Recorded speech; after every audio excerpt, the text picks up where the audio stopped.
Hello students, welcome to all of you in this class 9th, subject science. This is your chapter number 11, work and energy. This is your video number 43.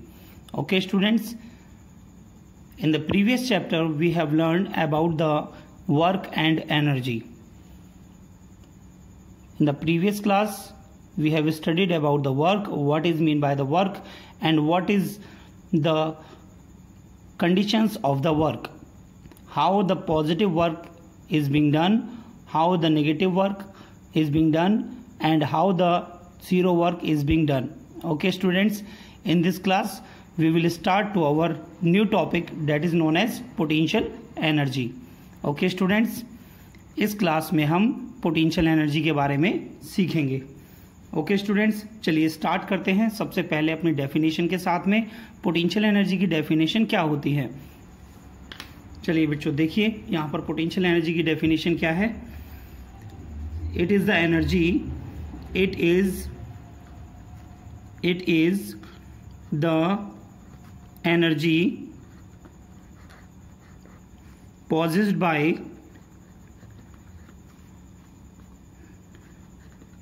possessed by an object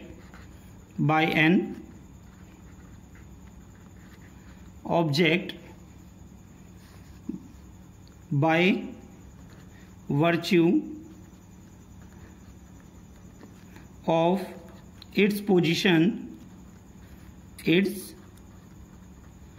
position or configuration.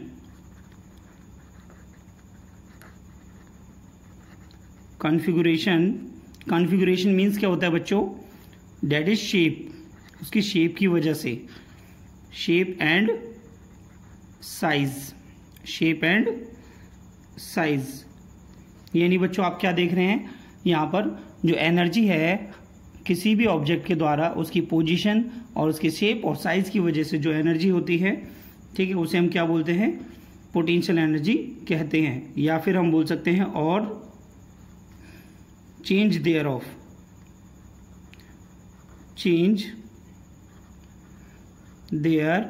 Of, यानी इन सभी में change होने की वजह से जो energy होगी उसे हम क्या कहेंगे बच्चों, पोटेंशियल एनर्जी कहेंगे. Clear students. चलिए बच्चों इसके कुछ एग्जांपल हम आपको समझाते हैं. एग्जांपल से आपको ये क्लियर हो जाएगा कि पोटेंशियल एनर्जी हमारी किस किस तरीके से होती है.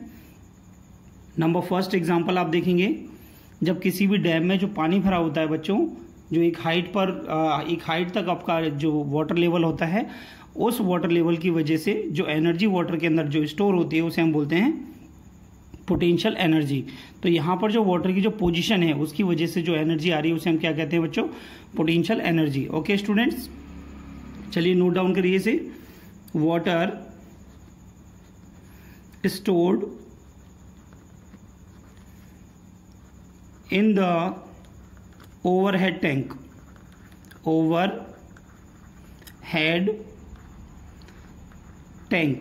यानी पानी भरा हुआ है, ठीक है, एक टैंक में, of a building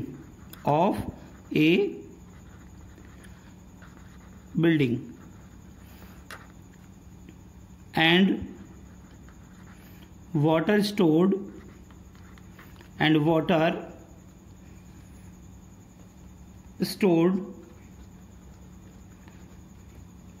a dam have potential energy. तो बच्चों इसे हम शॉर्ट में लिख सकते हैं potential energy P.E due to its position. यहाँ पर आप जो एनर्जी देख रहे हैं वाटर में, वो किस वजह से है बच्चों, due to the position of the water.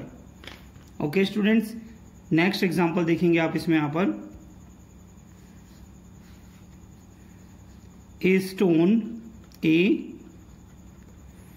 Stone lying on the top of a hill, यानी जो स्टोन है, एक पत्थर है, जो कहाँ पर है बच्चों, टॉप ऑफ ए हिल पर है, तो वहाँ पर उसमें भी उसकी पोजीशन की वजह से उसमें क्या होगी बच्चों, पोटेंशियल एनर्जी होगी। ठीक है students, it will have potential energy due to its position. Okay students, ठीक है। एक और एग्जांपल आप देखेंगे यहां पर, ए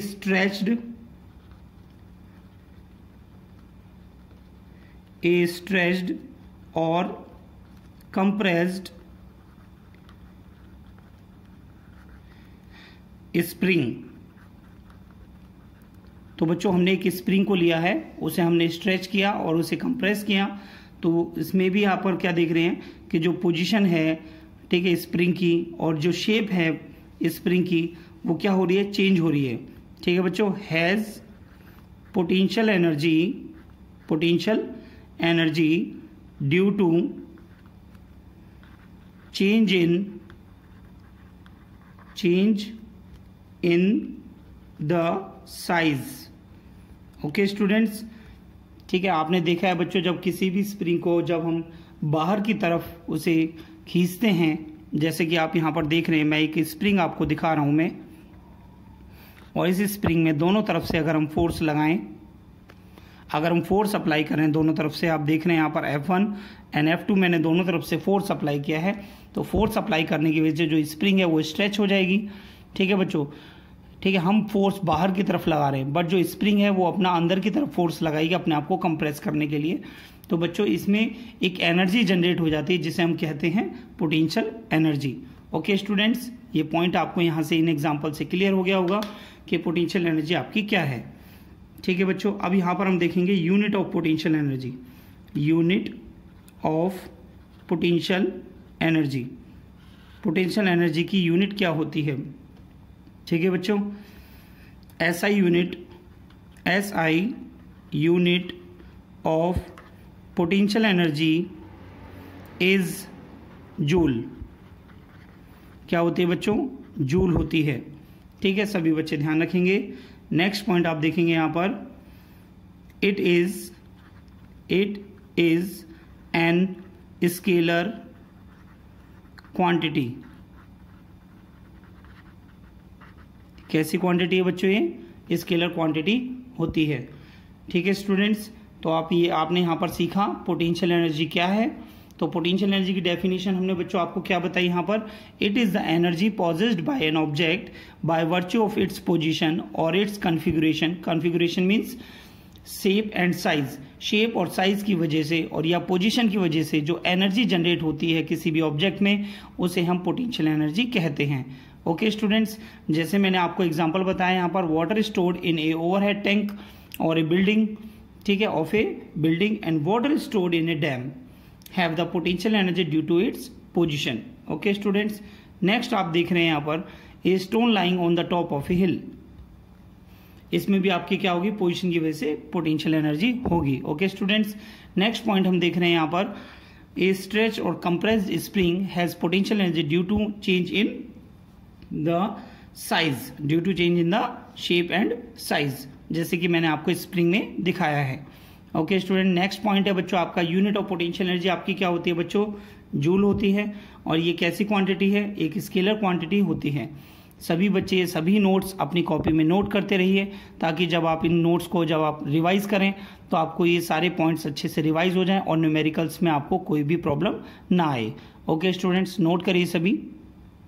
एक इम्पोर्टेंट नोट पॉइंट है बच्चों, ये सभी बच्चे ध्यान रखेंगे, किसी भी ऑब्जेक्ट में जो हमारी पोटेंशियल एनर्जी होती है, पोटेंशियल एनर्जी के साथ साथ उसमें जो है काइनेटिक एनर्जी भी जनरेट होती है, और इन दोनों एनर्जीज की सम को हम बोलते हैं मैकेनिकल एनर्जी। ओके स्टूडेंट्स, चलिए इस पॉइंट को ध्यान रखेंगे, नोट कर लीजिए इसे। एन ऑब्जेक्ट में, इसमें हो सकती है, में मीन्स हो सकती है, simultaneously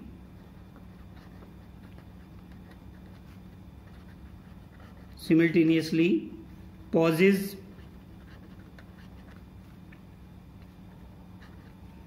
potential energy as well as kinetic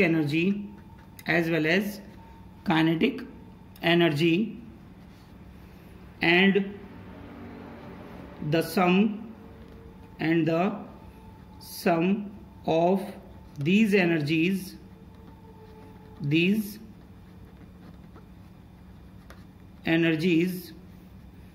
is called the total mechanical energy.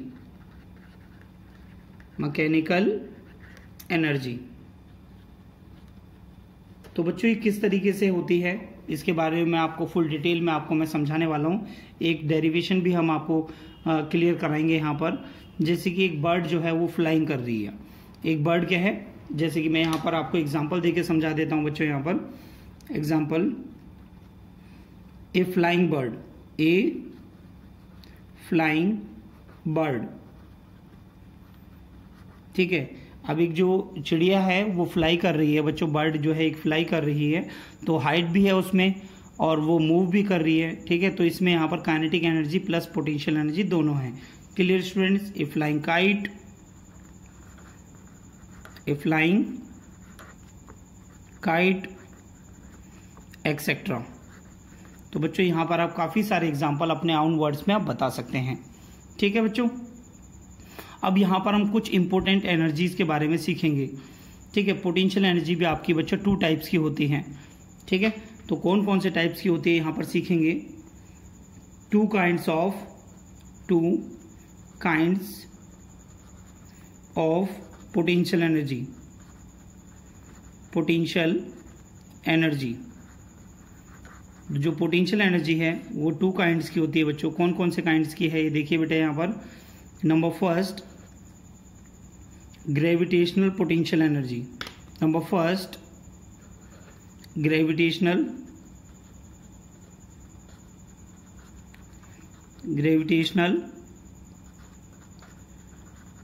Potential energy. Gravitational potential energy क्या है? जो ग्रेविटी की वजह से अगर कोई भी ऑब्जेक्ट है जो ग्रेविटी से, अर्थ से अगर उसे कुछ हाइट पर लेके लिया जाए, ठीक है बच्चों, जो एनर्जी उसमें जनरेट होगी उसे हम क्या बोलेंगे बच्चों? Gravitational potential energy. देखिए बच्चों इसे नोट डाउन करेंगे यहां पर हम।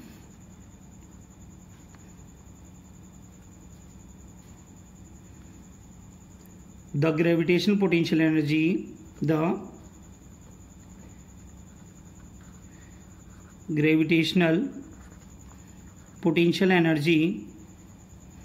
of an object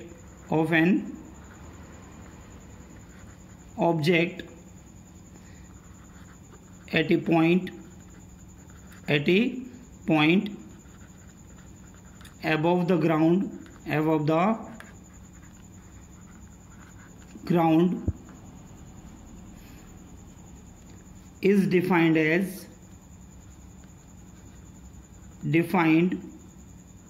as the work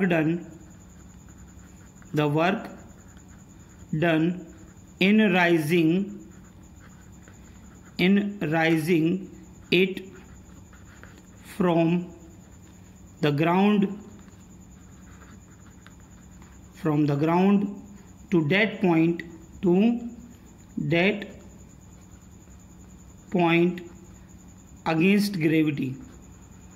against gravity। तो बच्चों इस पॉइंट को आप समझिए ध्यान से।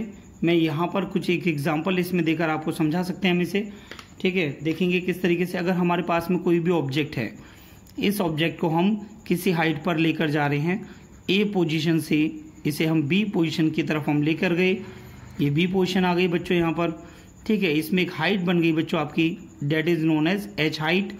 और इस ऑब्जेक्ट को हम अगेंस्ट द ग्रेविटी लेके जा रहे हैं। जो अर्थ जो है अपनी तरफ सभी ऑब्जेक्ट को जो है अट्रैक्ट करती है, बट उसके अगेंस्ट में हमें वर्क डन करना पड़ रहा है।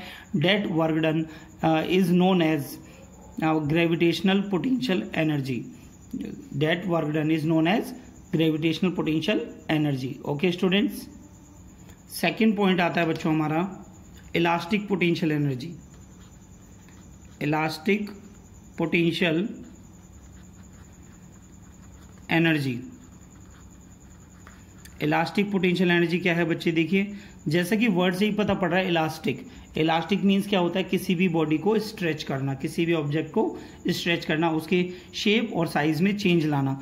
और शेप और साइज में चेंज आने की वजह से जो एनर्जी आती है उसे हम बोलते हैं elastic potential energy. Okay students, चलिए बच्चों इसे डिफाइन करते हैं, आपको समझाते हैं इसे। The potential energy, the potential energy of an object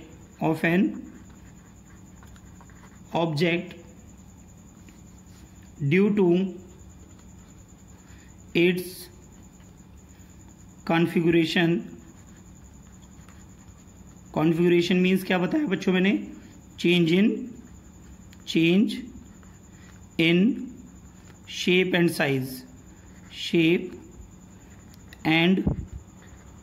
size, यानी शेप और साइज में चेंज होने को हम क्या बोलते हैं, कॉन्फ़िगरेशन में चेंज होना। ठीक है बच्चों, इसकी वजह से जो एनर्जी हमारी बनेगी is called as elastic potential energy, elastic potential energy. Okay students, तो अभी आपको ये पॉइंट भी क्लियर हो गया होगा बच्चों यहाँ पर, जैसे कि मैंने आपको एक स्प्रिंग के बारे में बताया था मैंने। ठीक है, तो अभी हमने क्या बताया बच्चों, अगर किसी भी स्प्रिंग में अगर हम शेप और साइज को अगर हम चेंज करते हैं, जैसे बच्चों हमारे पास में एक स्प्रिंग है, ठीक है, ये स्प्रिंग की लेंथ आपको कितनी रखी है बच्चों, L।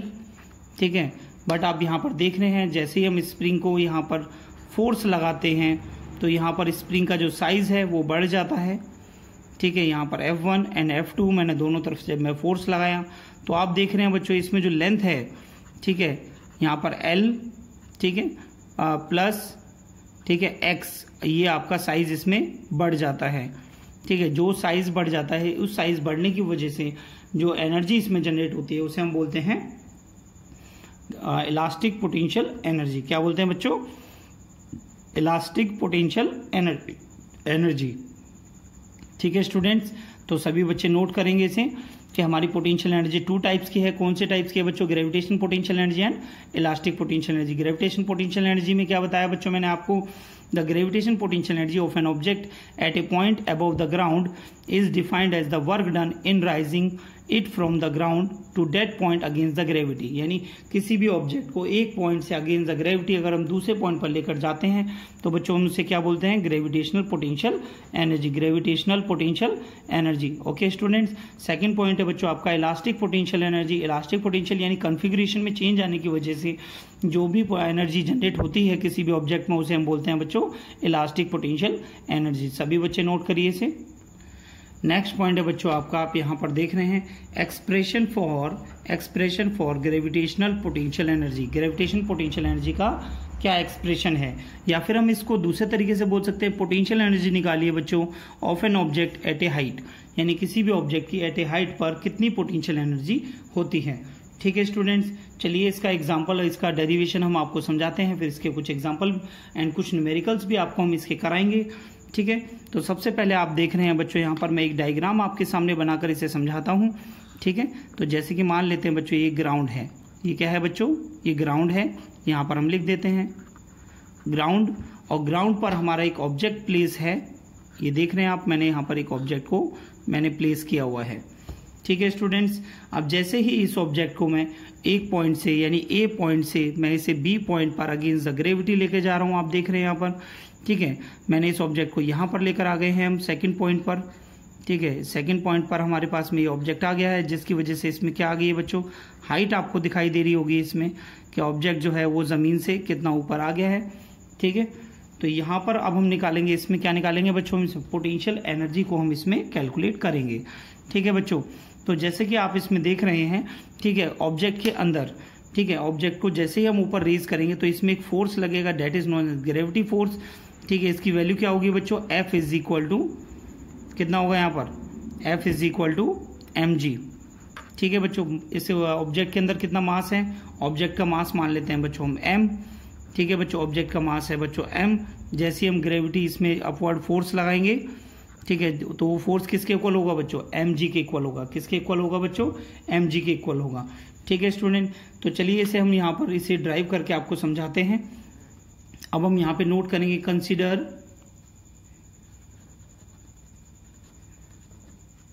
An object of mass m। हमारे पास में एक ऑब्जेक्ट है जिसका मास है m। Let it be raised through height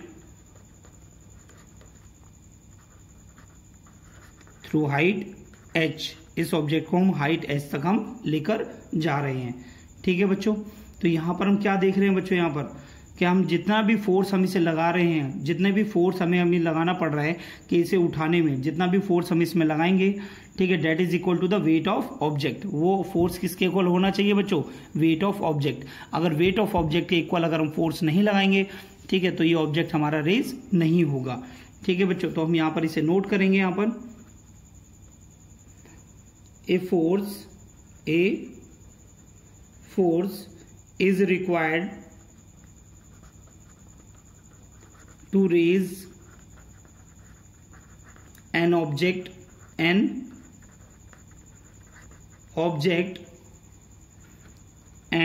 the minimum force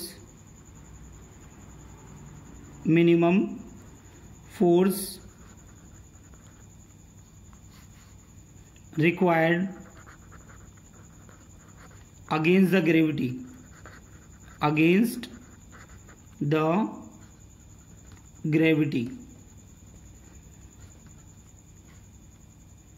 is equal to the weight of object।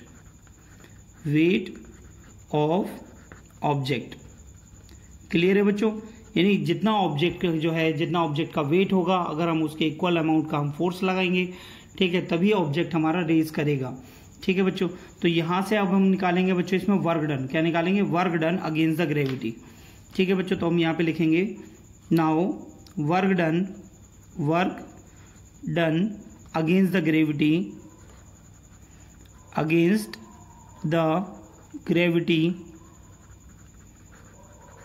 Work done against the gravity कितना हो जाएगा बच्चों, W is equal to force into displacement.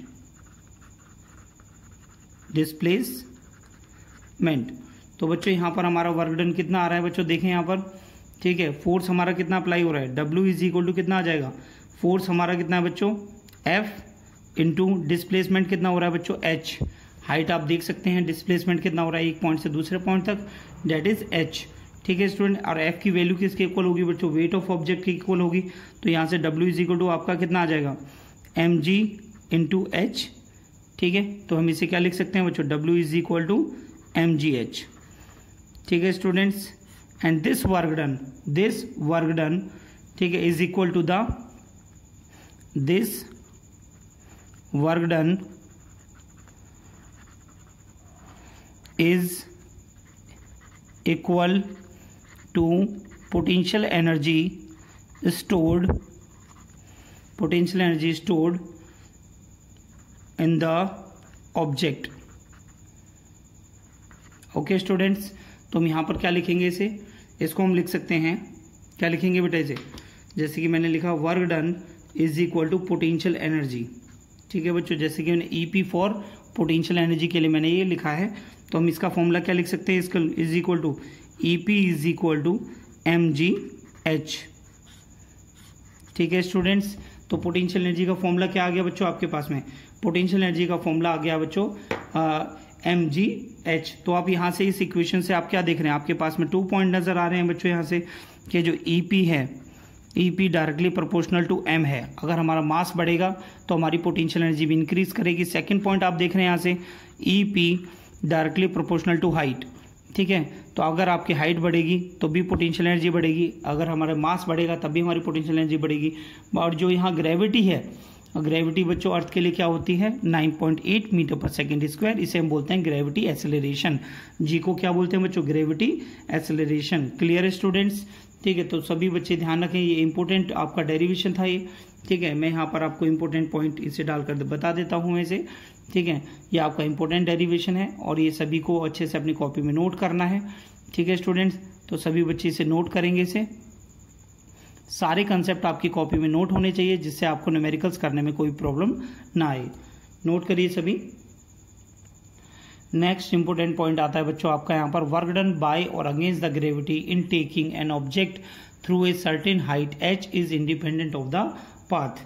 यानी ऑब्जेक्ट जो है हमारा इंडिपेंडेंट ऑफ द पाथ होता है, ठीक है। ये केवल आपका हाइट पर डिपेंड करता है, ठीक है। तो इसमें हम दिखाते हैं आपको, एग्जाम्पल आपको दिखाते हैं, ठीक है बच्चों। जैसे कि मैंने बच्चों आपके सामने यहाँ पर क्या लिया है, ये ग्राउंड है। क्या है बच्चों ये ग्राउंड। तो ग्राउंड को हम दिखाने के लिए यहाँ पर मैंने कुछ शेड आपकी बनाई है जिससे आपको ये क्लियर हो जाता है, that is known as ground.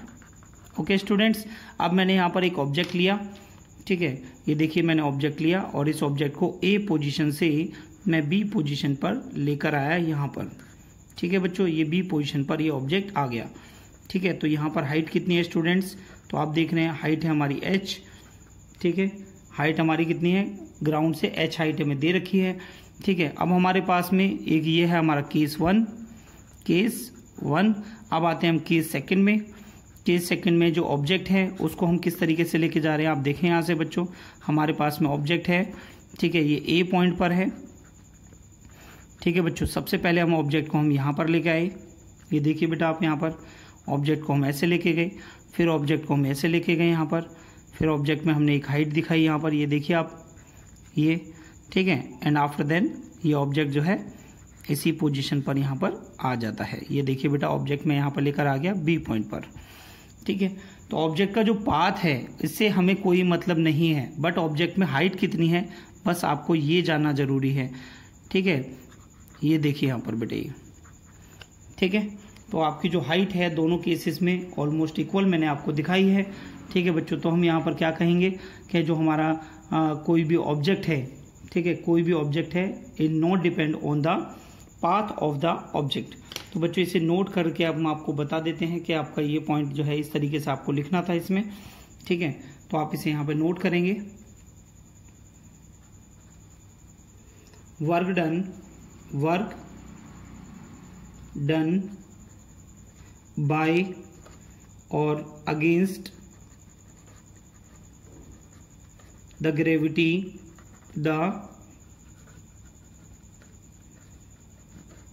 depend on the difference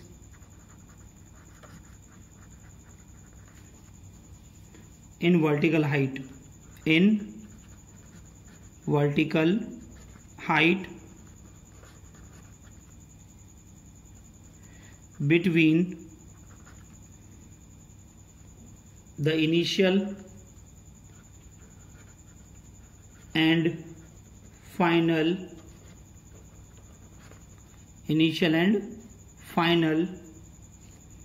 position of the object,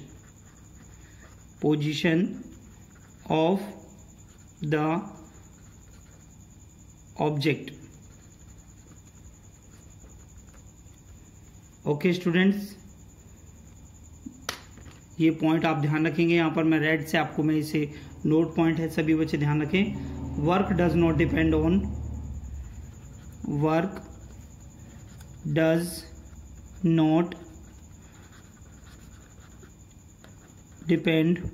on the actual path along which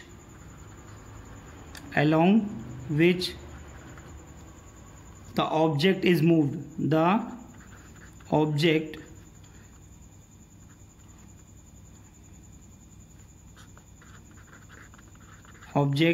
is moved. Okay student, यानी ऑब्जेक्ट हमारा किस रास्ते से मूव करके आया है इस पे डिपेंड नहीं करता है, केवल आपकी initial position and final position कि बीच की जो हाइट होती है उस पर ही डिपेंड करता है। जैसे कि मैंने आपको यहाँ दो पोजीशन दिखाई हैं, ए पॉइंट एंड बी पॉइंट। तो बच्चों यहाँ पर आपका जो वर्क डन होगा वो कितना होगा, work done against the gravity, work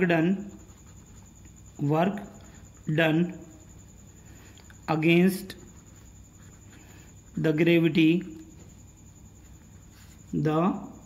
gravity, work done against the gravity कितना हो जाएगा बच्चों, W is equal to force into displacement.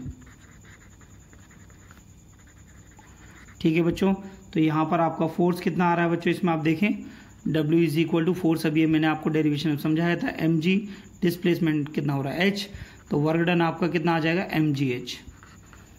ठीक है स्टूडेंट्स, तो ये पॉइंट आपको यहाँ से ये ध्यान रखना था। ठीक है बच्चों, तो यहाँ से जो मेन पॉइंट है बस वो आपको क्या ध्यान रखना है, जो वर्क डन है वो इनिशियल टू फाइनल पॉइंट वो आपका जो भी हाइट उसमें होती है उस पर डिपेंड करता है। ठीक है, अलोंग द पाथ, जिस पाथ से ये मूव कर रहा है, ठीक है, कोई भी ऑब्जेक्ट किस पाथ से मूव कर रहा है उस पर जो वर्क डन है वो डिपेंड नहीं करता है बच्चों। और जो वर्क डन आपका हाइट की वजह से होता है उसी को हम क्या बोलते हैं बच्चों, पोटेंशियल एनर्जी। ठीक है स्टूडेंट, नोट करिए सभी। अब हम बच्चों, मैं यहाँ पर एक न्यूमेरिकल आपको देखिए यहाँ पर समझाऊंगा इसे। ठीक है, किस तरीके से आपको इसके न्यूमेरिकल्स आपको करने हैं। ठीक है, क्वेश्चन नंबर 1, ठीक है, find the potential energy, find the potential energy. तो बच्चों ये सभी बच्चों को क्लियर होना चाहिए, P डॉट ई मीन्स क्या होता है, पोटेंशियल एनर्जी, पोटेंशियल एनर्जी। ठीक है, of an object of mass 15 kg situated at a height of 12 meter above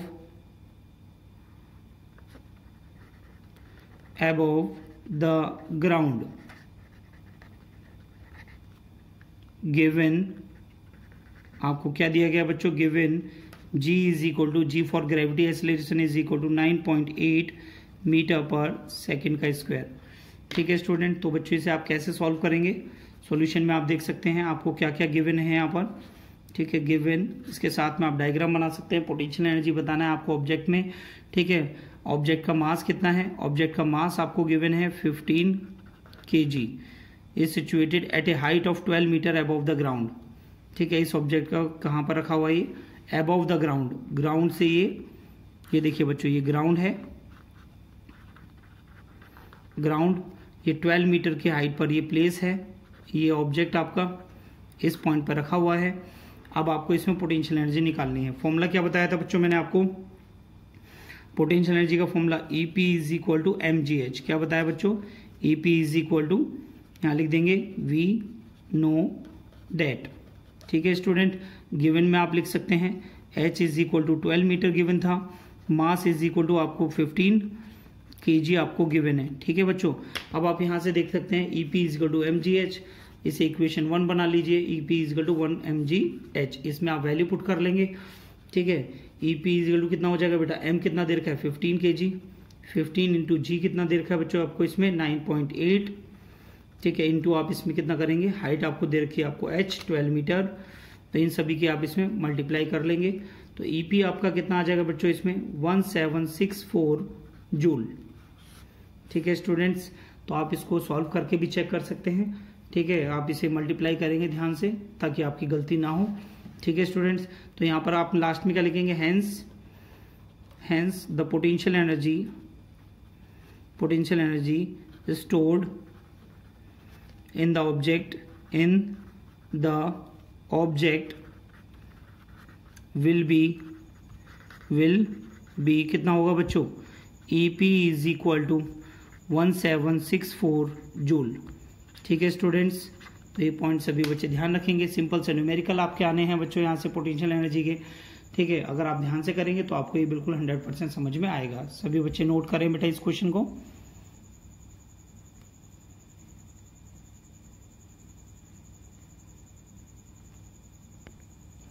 तो बच्चों यहाँ पर मैंने आपको नेक्स्ट न्यूमेरिकल मैंने आपको दिए हैं, देख सकते हैं आप यहाँ पर question number 2 and question number 3।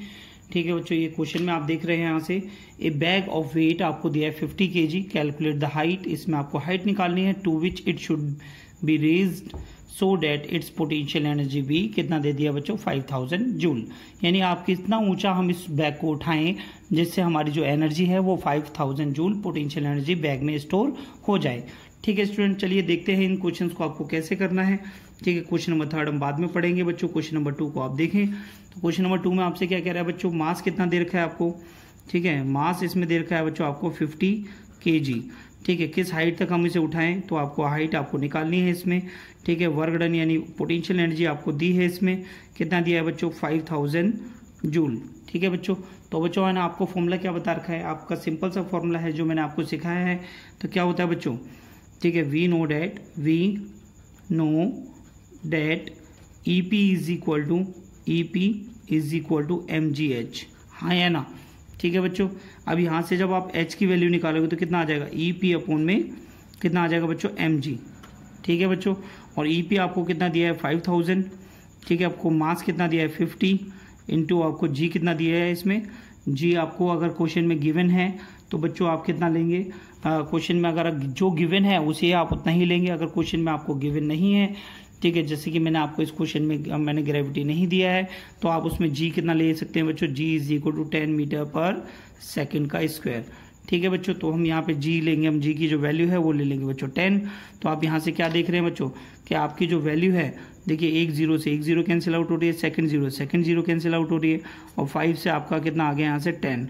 ठीक है, तो बेटा आपका पास में हाइट कितनी आ गई बच्चों, यहाँ से हाइट आपकी हो जाएगी 10 मीटर। तो बच्चों इस तरीके से आपको ये क्वेश्चन सॉल्व करना था। ठीक है, उम्मीद करता हूँ बेटा ये क्वेश्चन आपको समझ में आया होगा। ठीक है, आप वीडियो को पीछे बैक करके भी अच्छे से देखिए, दोबारा से इस क्वेश्चन को देखिए। ठीक है, और इन क्वेश्चंस की आप अच्छे से प्रैक्टिस करिए, अपनी कॉपी में नोट करिए। ओके स्टूडेंट्स, चलिए अब चलते हैं बच्चों नेक्स्ट क्वेश्चन की तरफ। हमारा जो नेक्स्ट क्वेश्चन है वो क्या कह रहा है बच्चों हमसे।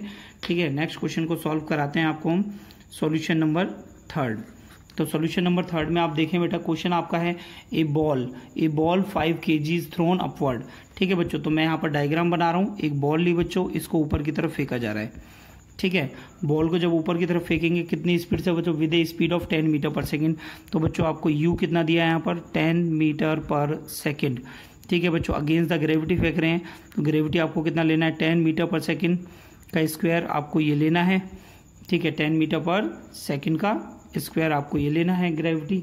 ठीक है, अब आपका ऑब्जेक्ट जो है इस पोजीशन पे आ गया, देख रहे हैं आप, ए पोजीशन से बी पोजीशन पे आ गया। तो इसमें पूछा गया आपसे calculate the maximum height attain bye it. तो इसमें ऑब्जेक्ट ने कितनी हाइट इसने कवर करी है ये आपको फाइंड करना है, एच आपको इसमें फाइंड करना है बच्चों। ठीक है, तो बच्चों कैसे निकालेंगे, सबसे पहले आपको यू दे रखा है। जैसे ही आपको पता है जब ऑब्जेक्ट जब फाइनल यहाँ पर पहुंचेगा, जब सबसे ऊपर पहुंचेगा तो यहाँ पर वी कितना हो जाएगा बेटा 0 हो जाएगा। उसके बाद ऑब्जेक्ट आपका वापस आना शुरू हो जाएगा। क्लियर है स्टूडेंट्स। तो आप यहाँ से किस फॉर्मूले से आप निकाल सकते हैं बच्चों, मैंने आपको ग्रेविटेशन वाले चैप्टर में भी मैंने आपको समझाया था यहाँ पर। ठीक है, जब ऑब्जेक्ट ऊपर की तरफ जाता है तो बच्चों आपका जो ग्रेविटी होती है वो हमेशा कैसे लेते हैं, नेगेटिव लेते हैं। कैसे लेते हैं, नेगेटिव लेते हैं। तो हम यहाँ पर किससे निकालेंगे बच्चों, बाय, ठीक है, third equation of free fall.